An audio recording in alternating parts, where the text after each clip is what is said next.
You should divorce your husband immediately." "What?" She said that and showed me a footage on a surveillance camera. This is... I was shocked when I saw the footage. For a moment, I even forgot to breathe. I can't forgive this. I mean, who could? How they can deceive me like this? I felt the anger welled up within me. That's when I promised myself that I will definitely get revenge. My name is Amber, a 39-year-old office worker. I've been married to my husband Erwin for 10 years. We had been living harmoniously as a working couple, earning a stable income. Since the marriage, we had trouble conceiving a child. Our married life hasn't been easy. There have been challenges besides the issue of having children. It happened unexpectedly. My husband was diagnosed with early-onset dementia about a year ago. At first, it was just forgetting things when we went out together. I thought he was just absent-minded. But then he started forgetting how to drive or even forgetting to go to work. And things became more unsettling. Eventually, he started asking me if dinner was ready right after we finished eating, or if the bath was ready every few minutes. Of course, it also affected his work. Because of that, I decided to have him undergo tests. I consulted Carrie, my close friend since middle school. She's a nurse, so I thought she might have some knowledge about dementia testing. She immediately arranged for her acquaintance, a doctor, to see my husband. After the examination, it was confirmed that he had early-onset dementia. I was speechless and filled with despair. I didn't know what to do or what to say. Of course, my husband is not at fault.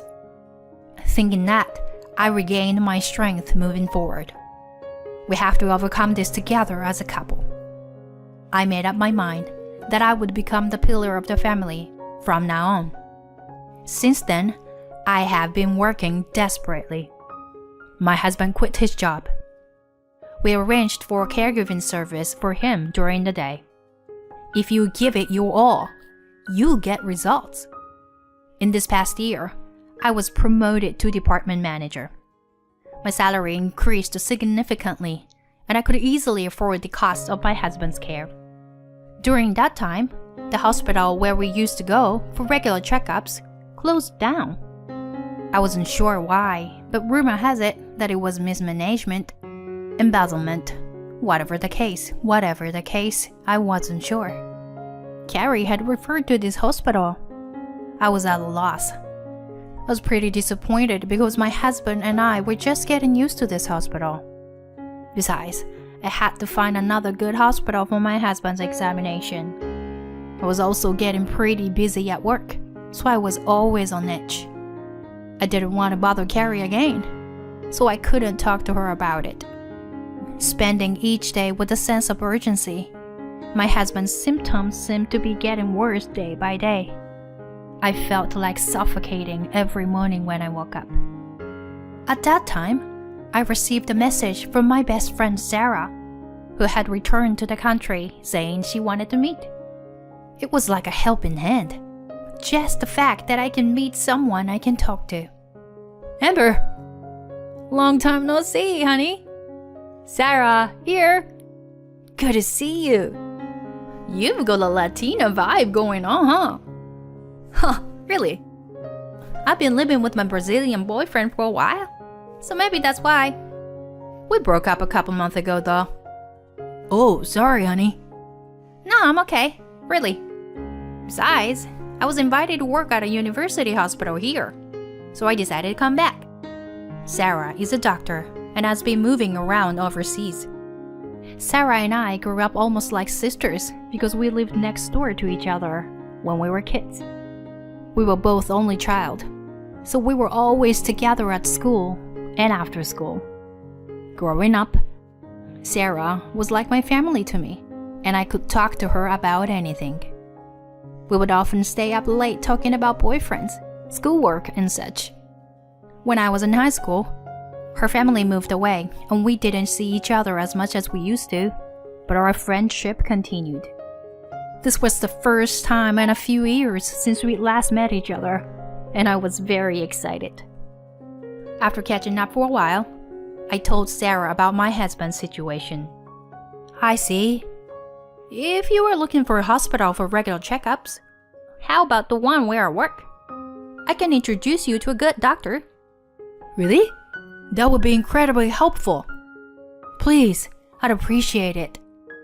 A few days later, Sarah sent the necessary documents to my house. Erwin, from now on, we'll be doing our regular checkups here, okay? I said that and placed the documents in front of my husband. For a brief moment, I noticed a surprised expression on his face. I felt a slight sense of unease, but I didn't pay too much attention to it, and I took my husband to the hospital. Wait, Carrie? Amber? What are you doing here? Does this happen to be your workplace? I asked Carrie, who was wearing a nurse's uniform. Yes. Didn't I tell you? I work at this university hospital. Oh, I see. What a coincidence, huh? Having two friends and trustworthy friends working at the same hospital is reassuring. By the way, it seems like the hospital I told you has closed down. I'm sorry about that. Oh, it's okay. Don't worry about that. So, how is your husband doing? Well, for now, he's stable. That's good. Well, I'll take him to the examination room, since I'll be the one attending to him. Okay, thank you. Carrie said that and headed to the examination room with my husband. I decided to go to the nearby cafe to pass the time. Amber? I turned around and saw Sarah standing there. Oh, hey, Sarah. Sarah, you look great in a white coat. It's the first time I've ever seen you like this. But it suits you.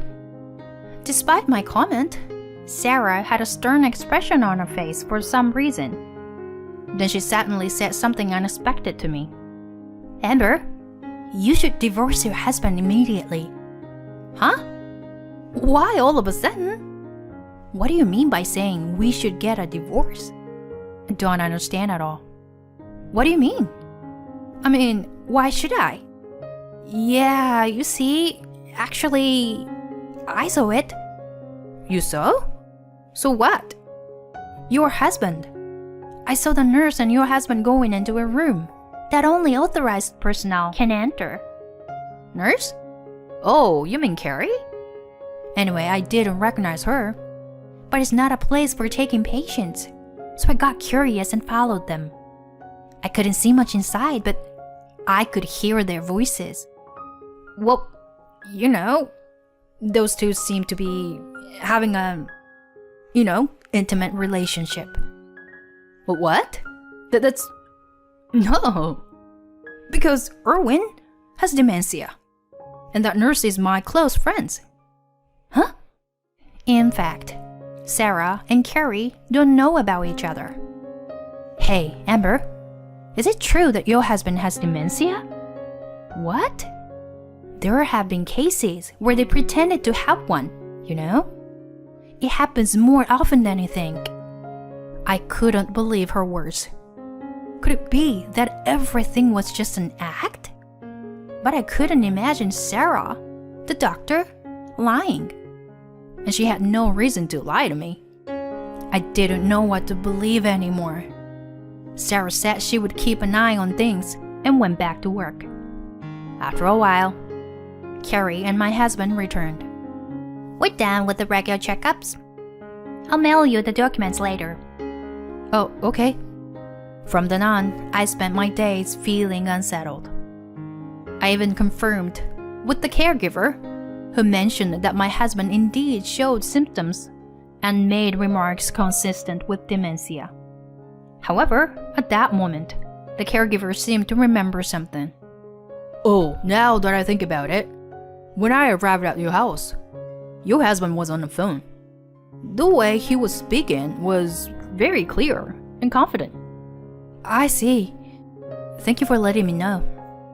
as my doubts grew stronger, I received a call from Sarah. I immediately went to the cafe she mentioned. "Take a look at this." Saying that, she showed me a video captured by a surveillance camera. This can't be true. Watching the footage, I was shocked. It showed Carrie and my husband engaging in intimate acts in various rooms of the hospital. It was making rumor recently.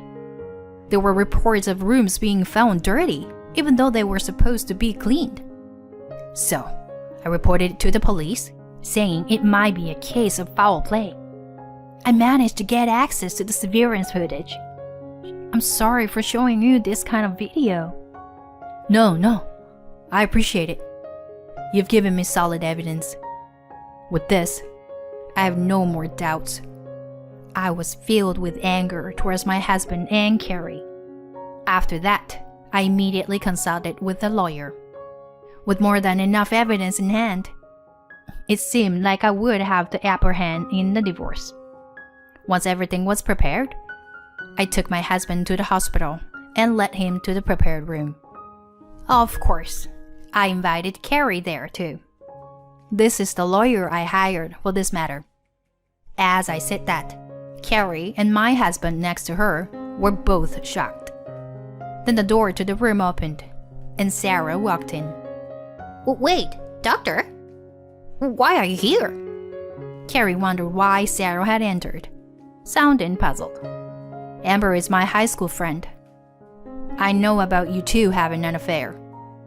What? What are you talking about?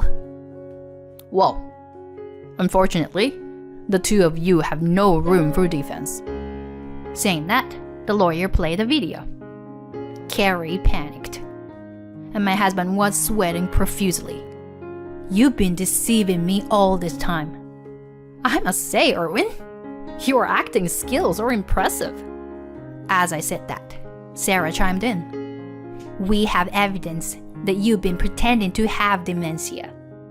Carrie, you introduced Amber to a privately owned hospital with a shady doctor, right?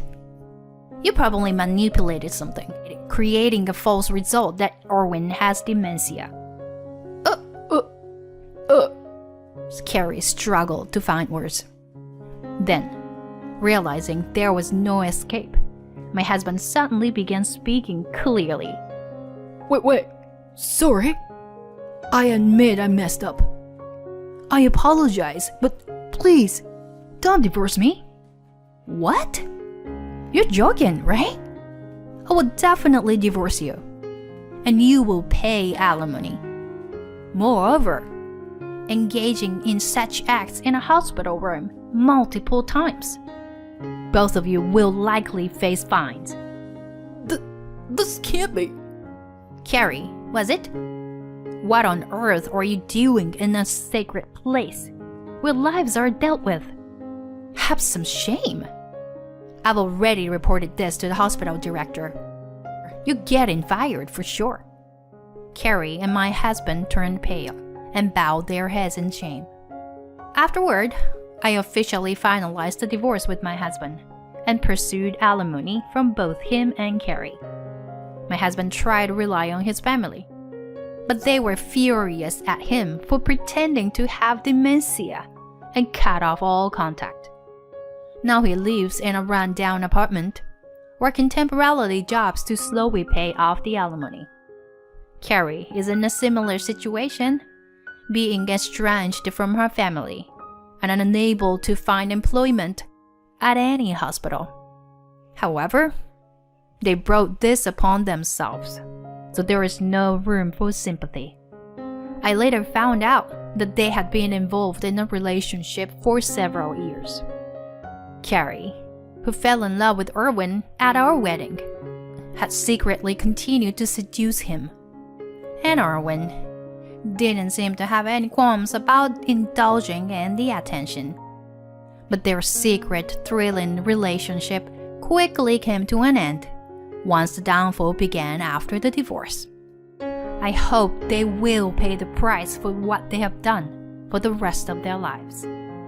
On the other hand, I moved to a condo near my workplace and started a new life. Being single now, I can save a considerable amount of money. I've grown weary of love and relationship for a while. I'm grateful to Sarah, who came to my rescue during the crisis. As two financially stable single women, perhaps we'll go on a trip together and indulge in luxury.